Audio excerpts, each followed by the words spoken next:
সম্প্রতি Bangladesh trade and tariff কমিশনে অনুষ্ঠিত হয়েছে একটি বিশেষ সভা। সভাটি পবিত্র রমজানের অগ্রিম প্রস্তুতি ও ভোজ্য তেলের সরবরাহ পরিস্থিতি নিয়ে আলোচনা করে। সভায় বোতলজাত সয়াবিন তেলের ঘাটতি নিয়ে আলোচনা হয়।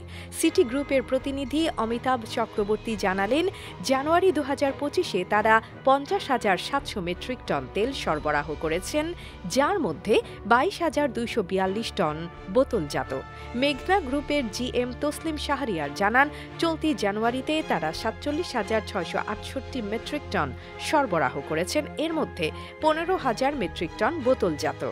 টিকে গ্রুপের পরিচালক শফিউল আতাহার তসলিম জানান, চলতি বছরের জানুয়ারিতে তারা 11,810 মেট্রিক টন বোতলজাত সয়াবিন তেল সরবরাহ করেছেন। অন্যান্য উৎপাদকরা জানিয়েছেন, তারা পূর্বের মাসগুলোর তুলনায় উল্লেখযোগ্যভাবে সরবরাহ বৃদ্ধি করেছেন। সভায় তুলে ধরা হয়, জানুয়ারি 2025 মাসে বোতলজাত সয়াবিন তেলের সরবরাহের প্রবৃদ্ধি হয়েছে প্রায় 25%।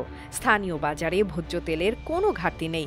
কাস্টমস থেকে প্রাপ্ত তথ্য অনুযায়ী গত 2 মাসে ভোজ্য তেলের আমদানি প্রায় 35% বৃদ্ধি পেয়েছে। সভার সিদ্ধান্ত অনুযায়ী সীমান্ত সংশ্লিষ্ট জেলা প্রশাসন এ বিষয়ে খতিয়ে দেখবে এবং অনানুষ্ঠানিক বাণিজ্য প্রতিরোধে কঠোর ব্যবস্থা গ্রহণ করবে। সার্বিকভাবে এই সভা ভোজ্য তেল বাজারের স্থিতিশীলতার লক্ষ্যে একটি গুরুত্বপূর্ণ পদক্ষেপ হিসেবে বিবেচিত হচ্ছে। AB news desk report.